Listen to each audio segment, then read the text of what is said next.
I'm a 33-year-old woman, no kids, no husband, financially stable. I run my own consulting firm. Life is quiet, clean, and exactly the way I built it, without a single cent or ounce of support from the family I was born into. I grew up in a mid-sized town in Idaho, the kind of place where everyone knows each other's business before the mail gets delivered. My father, Charles, ran a small chain of hardware stores, not flashy, but solid. The stores were inherited from his father, who was apparently some kind of local legend for building something from nothing. My dad loved that line. He repeated it like a sermon. There were just 4 of us in the house growing up, me, my dad, my mom, and my younger brother, Caleb, who's 2 years younger. From the start, it was clear who the heir was. Caleb was the golden boy. My dad didn't even try to hide it. He was being groomed for leadership by the time he was 12, while I was told to help your mother or stay out of the way. When I was 15, I told my dad I wanted to go to college out of state. His exact words? "I'm not wasting money on a girl's education. Girls go to college just to find a husband." He said it without flinching. My mom just sat at the kitchen table, staring down at her coffee like she could fall in and disappear. She didn't agree. Not really, but she never argued with him either. I think she was afraid of what would happen if she did. So I left at 18, with a full scholarship and a suitcase that barely zipped. I worked nights at a diner and weekends tutoring math. I took out loans. I ate discount ramen and stretched every penny until it screamed. But I made it through. Graduated top of my class. Got an entry-level job in accounting, then worked my way up into corporate finance. 7 years ago, I started my own consulting firm. I now have 6 employees and more clients than I can handle. Not once has anyone in my family acknowledged any of that. Not when I graduated. Not when I landed my first big promotion. Not when I bought my first house at 28. I sent a Christmas card with a photo of my new place that year. Never heard a word back. Meanwhile, Caleb got a car at 16. He got a job at one of the stores right after high school, and by 22, he was already being referred to as the future CEO. My dad gave him everything: access, mentorship, money, even co-signed on his first house. But Caleb never had a clue what he was doing. He hired the wrong people, let shelves go half empty, didn't know how to manage inventory, and thought Facebook ads were a waste of time. It was a mess. The business started slipping a few years ago. The town had changed, people shopped online more, and big box stores were eating into their base. My dad refused to adapt. He called e-commerce a fad and said real business was done face-to-face. That might have worked in 1980, but not anymore. 2 years ago, they came to me. Not for money. At first, they just wanted advice. I spent a week reviewing their books, inventory data, local trends. I put together a full roadmap: rebranding, digital storefront, local partnerships, a targeted marketing strategy. I gave it to them free, tied in a bow. They didn't follow a single recommendation. Not one. A few months later, they came back again. This time, asking for a loan. I told them flat out, I don't invest in businesses that don't take me seriously. My father hung up on me. Then came last Thanksgiving. Against my better judgment, I went. I thought maybe my mom wanted me there. Maybe things had thawed. They hadn't. My father stood up to make a toast. He raised his glass to Caleb for keeping the family dream alive. Then he turned to me, smirked, and added, "And thank you for not dragging us down." Nobody said anything. Not my mom, not Caleb. Just silence, as if it was a perfectly normal thing to say to your daughter. I finished my wine, got up, and left without saying goodbye. Drove home in total silence. No music, no podcasts, just the sound of tires on pavement and the growing feeling that something had shifted for good. That was the last time I saw any of them face to face. Because that night, I made a decision. If my father was so obsessed with legacy, I was going to make damn sure his ended with me. And I wasn't going to do it with drama. I was going to do it clean, quiet, surgical. The day after that Thanksgiving dinner, I cleaned out my inbox, deleted every old family email, and made a list. At the top of the list, cut the cord. For good. By Monday, I had a consultation scheduled with a lawyer I trust. She handles estate planning, corporate structure, that kind of thing. We sat down in her office, and I explained what I wanted. Simple. Clean. I didn't want a single dollar of my money, business, or retirement to ever touch my family line. No inheritance. No shared trusts. No accidental hand-me-downs. We rewrote my entire will. Every asset, my company shares, real estate, savings, intellectual property, was redirected into a living trust with specific instructions. If anything happens to me, it goes toward a scholarship fund. No exceptions. Next step, I started laying the groundwork for that fund. It's a STEM scholarship for women, launching on my 40th birthday. It'll be merit-based with a focus on underrepresented students from small towns, girls like I used to be, the ones nobody bets on. 2 weeks after Thanksgiving, I got an email from Caleb. Subject line, quick favor. The message was 3 paragraphs long, pretending to be casual but clearly desperate.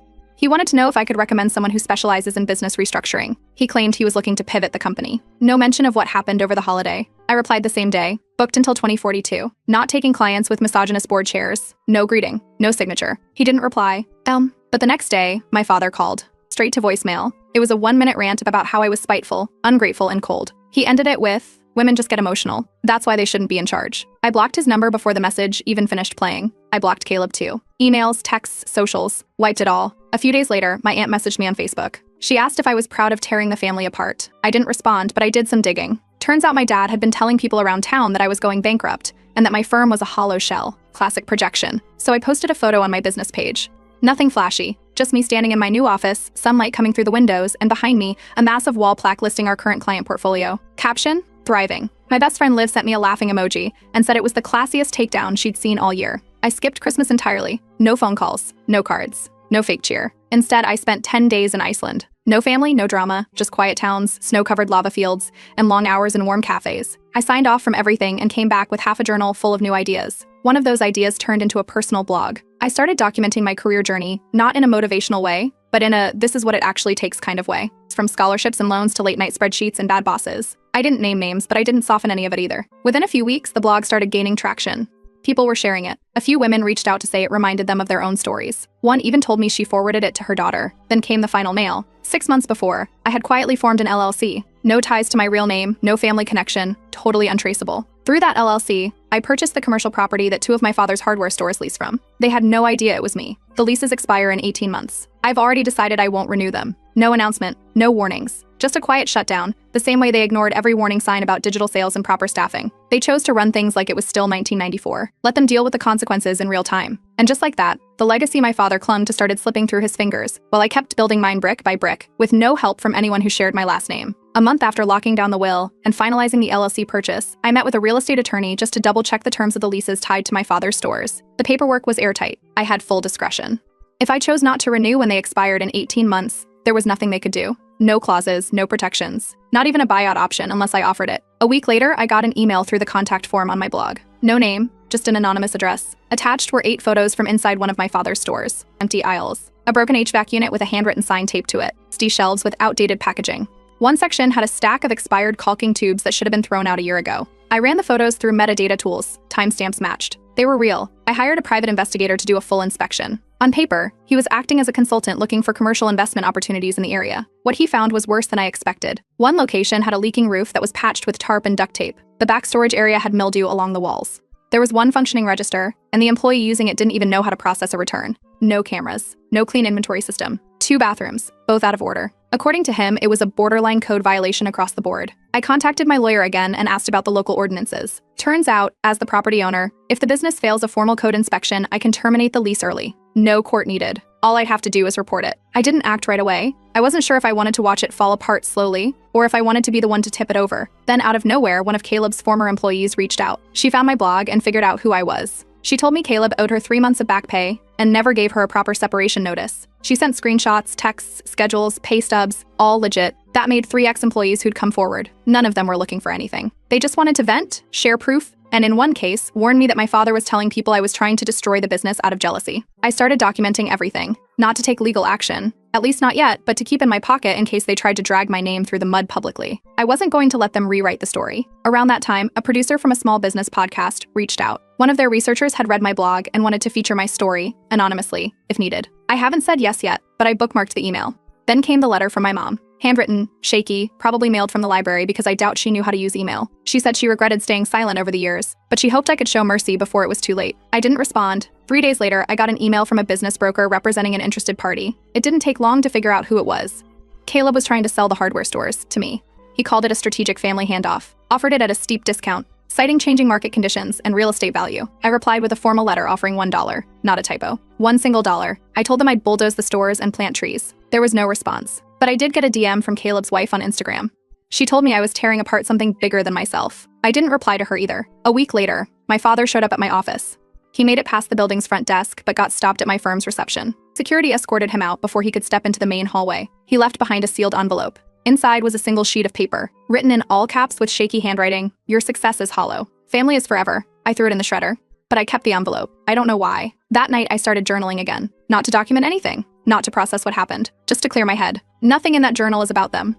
It's the first time in my life I'm writing and not waiting for someone to notice. Meanwhile, the stores are getting quieter. My source said they let go of another part-timer last week. And I haven't even started pressing yet. I decided not to pull the plug early. Legally, I could have reported them for code violations and shut the stores down within weeks. But it was more effective to let it rot slowly. The leases expire in 18 months. I can wait. Watching them unravel in real time, without lifting a finger, has its own kind of impact. While the stores limped along, I listed the properties for sale, quietly. The listings went up through a private broker, listed under the LLC. No names, no breadcrumbs. Just commercial real estate with redevelopment potential. A few weeks in, a regional development firm reached out. They were looking to build mixed-use housing and a co-op grocery. Focused on sustainability, women-led, community-centered. The irony practically wrote itself. They loved the location and asked for an appraisal. I ordered a full evaluation from an independent assessor. The numbers came back higher than I expected.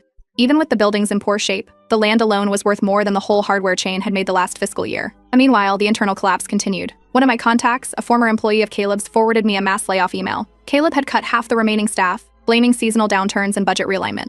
The email was riddled with spelling errors and copy-pasted legal disclaimers. He didn't even blind copy the recipients. Total amateur hour. At this point, 3 former employees now send me updates regularly. I never asked. They just want to see him fail. One even started a private Slack group with others who've worked under him. Apparently, it's part venting space, part documentation hub. Then came the internal email leak. One of the ex-staff still had access to a shared mailbox. She forwarded me a thread where Caleb blamed everything on a greedy landlord who had raised the lease rates without warning. He claimed they were being financially bullied and would be forced to close if they couldn't negotiate new terms. He never once mentioned that the lease hadn't changed and that the landlord was me. I sent the thread, anonymously, to a local reporter who covers small business issues. 3 days later, the article went live. Headline: Is mismanagement or market change killing this local hardware chain? The piece was brutal. No defamation, just facts. Employee turnover, empty shelves, declining revenue, poor leadership. Caleb lost it. He posted a Facebook rant calling out traitors, snakes, and fake feminists who ruin local business with their egos. Caps lock, emoji abuse, typos everywhere. The comment section got wild. Some of his friends chimed in, others called him out, and a few posted links to the article under his own post. Then he tried to message me. A burner Facebook profile,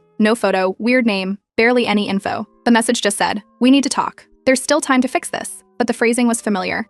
Caleb's writing style is easy to spot once you've read enough of his desperate pitches. I blocked the account instantly. Then I shut down my old Facebook altogether. Deactivated it. Wiped everything. No friends list, no tagged photos, no mutuals to use as messengers. I wasn't giving them another way in. That same week, a letter showed up at my office, hand-delivered. My receptionist recognized the handwriting from the last time and tossed it in the shredder, just like I told her. It was from my mom. She hasn't spoken to me in person in over a year, but she's still trying to send messages through side doors. The last one said she hoped I'd remember who your real family is. I guess this one didn't get a chance. At my next therapy session, I brought it up. Not the drama, just the strange quiet. I'm technically winning, my company is thriving, the properties are valuable, and the legacy they worshipped is cracking, but it doesn't feel like a celebration. Then my broker called with a heads up. One of the buyers interested in the properties was backed by a silent investor. That investor used to be involved with Caleb's expansion plan years ago. It was the same guy who tried to franchise the stores before everything tanked. I pulled the offer. Relisted quietly. Back to watching the clock run out. On them, not me. After pulling the last buyer, the listing sat for 3 more weeks before a new inquiry came in. This time, it was from a women-led development group based 2 towns over. They had plans to redevelop the property into low-rise housing and a co-op grocery, exactly the kind of thing the town actually needs now. The best part? They had 0 interest in renewing the current leases. Their project timeline starts 4 months before Caleb's lease is set to expire. I didn't even have to ask. They already planned to clear the buildings. With the deal almost sealed, I made one more move quietly. I sent an anonymous $5,000 donation to one of the ex-employees who first leaked Caleb's store conditions. She'd mentioned going back to school. A few weeks later, I saw on LinkedIn that she enrolled in a design certification course. She never knew the money came from me. Around that same time, I started drafting a book. Just something small, building off my blog. The working title, Generational Failure Isn't Genetic. It's not a memoir, it's a blueprint. Career decisions, boundaries, exit plans. No sugarcoating. The blog's grown more than I expected. A gender studies professor from a state university reached out to ask if she could quote one of the posts for her syllabus. Another reader messaged me screenshots of her company's Slack chat, where my blog had become required reading in a mentoring group. Meanwhile, back in my hometown, my father's version of the story is spreading. An old high school friend, one of the few neutral ones left, messaged me. Apparently, my dad's telling people I ran a smear campaign out of jealousy, that I couldn't handle being outshined by Caleb, so I torched the business out of spite. I didn't respond to the rumors. I wrote a blog post instead. It wasn't angry, just direct. I laid out the full timeline, what I was offered, what I declined, what I documented. I ended it by saying, this wasn't revenge. This was me saying no, loud enough for them to hear it this time. I finally accepted the podcast interview that had been sitting in my inbox. We recorded it over Zoom, edited it for privacy, and it went live on a Tuesday morning. By that evening, my inbox was flooded. Small business owners, students, teachers, strange daughters, people who'd never spoken up until they heard someone else go first. 2 women in business conferences sent speaking invitations. I accepted one. I'll be a panelist next fall. And then something happened that I didn't expect. A letter arrived at my office, addressed in careful handwriting. Inside was a note from Caleb's 7-year-old daughter. She said she didn't understand everything that was happening, but she hoped we could be friends one day. She liked art and swings and her new shoes. It was sweet. It was innocent. That night, I cried for the first time in months. Not for Caleb, not for my father, for her. For what she might grow up believing if no one ever teaches her to question it. At my next therapy session, I brought up the letter. My therapist said something that stuck. Generational change isn't clean. It starts with discomfort. She's right. I'm not here to save them. But maybe I can carve a new path for someone else. The scholarship fund paperwork is officially filed now. It's real. The name on it isn't mine. It's my grandmother's, Eleanor, my dad's mother. Quiet, brilliant, and ignored in all the same ways. Liv offered to help manage the fund. She's not just a best friend anymore, she's family. The kind I got to choose. Last weekend, I drove through town for the first time in 5 years. I didn't stop, just slowed down as I passed one of the stores. The windows were dusty. The sign was half faded. No lights. No cars in the lot. Just a dead storefront clinging to a name that doesn't mean anything anymore. A few weeks ago, I got a forwarded email from someone I hadn't spoken to in years, my old college roommate, Jenna. She works in regional grant funding now, mostly small business development programs. The forwarded message was a funding application. The name on it wasn't familiar, but the wording gave it away almost instantly. Phrases like resilient local entrepreneur, blindsided by predatory leasing, and fighting to preserve a family legacy. It was Caleb, trying to get state-backed financial support using buzzwords he barely understood. Here's the twist: I've been consulting for that exact grant program since early spring. I'm not a decision maker, but I help evaluate viability and risk. Caleb had no idea I was even in the loop. I recused myself from the review panel immediately to keep it clean, but I did inform the board that the applicant had a history of operational mismanagement, unpaid staff, and multiple failed restructuring attempts. They flagged the file. 3 days later, the application was officially rejected. The formal reasoning? Unfit for operational independence. I didn't plan on hearing from him again after that, but less than 2 weeks later, my firm's general inbox got a new inquiry. The sender claimed to be with a company called West Pines Tools, looking for help optimizing a regional supply chain model. The writing style was familiar. Too familiar, same grammar quirks, same overuse of passive voice. I had it trace the email's metadata. It pinged back to a device associated with Caleb's previous business registration, and another burner. We blocked the domain permanently. After that, I asked my tech guy to build out a digital firewall, personal and professional, website protections, IP tracing, social blocks, and admin-only access across all platforms. No more loopholes. No more random messages slipping through. Around the same time, an ex-employee contacted me through Proton Mail. Said 2 of the remaining stores were expected to shut down by end of quarter. One already cut operating hours to just weekends. The other had no functioning HVAC and was using plug-in fans to keep the place open. That same week, my aunt, dad's sister, reached out through a mutual connection. Not directly. Just to pass this along type of message. They were organizing a family estate auction to clear things out. I wanted to know if I was interested in attending or taking anything sentimental. I sent back a single line: your auction, your mess. I'm not your legacy cleanup crew. Then came the fire. One of the storefronts, ironically the one where Caleb first started as a cashier, had an electrical short in the back room. Years of neglected wiring, overloaded circuits, and a broken exhaust fan. It didn't burn the building down, but the smoke damage hit everything in storage. The insurance payout barely covered the cleanup. 2 days later, the online store for their chain announced an end-of-line inventory clearance. I browsed through it out of curiosity. Most of it was outdated tools and dusty clearance paint, but there was one item that stood out: a single 16-ounce claw hammer. I bought it. When it arrived, I opened the box in my office and just stared at it for a while. No engraving, no special markings, just a plain hammer from a dying business. I put it on the shelf next to a framed copy of my scholarship trust paperwork. Quiet contrast. Last week, the development firm officially signed on the dotted line. The buildings will be raised in 6 months. Their permits are already in motion. The architectural drafts are public now. Nothing from the old structure will remain. One last message came in. Caleb's wife used her sister's account to send it. Said they were worried about the children, that the situation was hurting people who had nothing to do with the past. It was a long message. Emotional. Guilt-laced. I didn't answer. Silence is the only thing they ever gave me. Now it's what they get in return. The demolition started on a Monday morning. No ceremony, no audience. Just me standing across the street with a coffee in hand while the bulldozer tore through the front wall of the first store my father ever opened. It was fast. A few hours later, the roof was gone. By the afternoon, the structure was nothing but a pile of bricks and broken signage. The crew didn't even pause. Construction fencing went up that same day. A temporary sign hung from the barrier: future site of Juniper Commons, women-led living. I didn't take a photo. I didn't speak to anyone. I watched. Then I left. The next morning, I published my final blog post. Title: Not Every Legacy Deserves to Survive. It marked the end of that chapter. No dramatics. Just facts, lessons, and a clean close.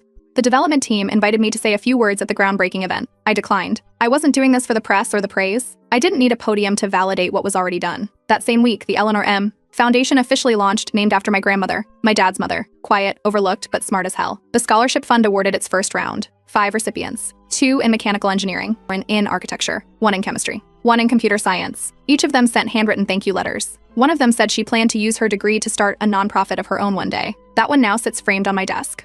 Through a mutual contact, I heard my father isn't doing well. His health is declining. Finance is worse. I didn't follow up. I didn't send anything. I didn't feel anything. A few days after the auction, someone tagged me in a photo on social media, items from the sale. A plaque with my dad's name on it, a dusty family portrait, the rusted store sign from the original building. I blocked the account without reading the comments. There were no last-minute apologies. No letters. No apologies from Caleb. Nothing from my mom. No one reached out again. And that, honestly, was the final closure I didn't know I needed. The last parcel of property sold last week. With that, my family no longer owns a single square foot of the town they once bragged about building. Not 1 square inch. I updated my will one last time. No living family member can contest it. The paperwork is locked, notarized, and backed up across 3 legal platforms. They can't touch a thing. A few days ago, I drove out to the cemetery where my grandfather is buried. I left a single white stone on his grave. No flowers. No note. Just a whisper. It ends with me. I live in a small cottage by the coast now. Mornings are for walks. Evenings are for books. No legacy to protect. No expectations to carry. Just me. Finally. Just just me.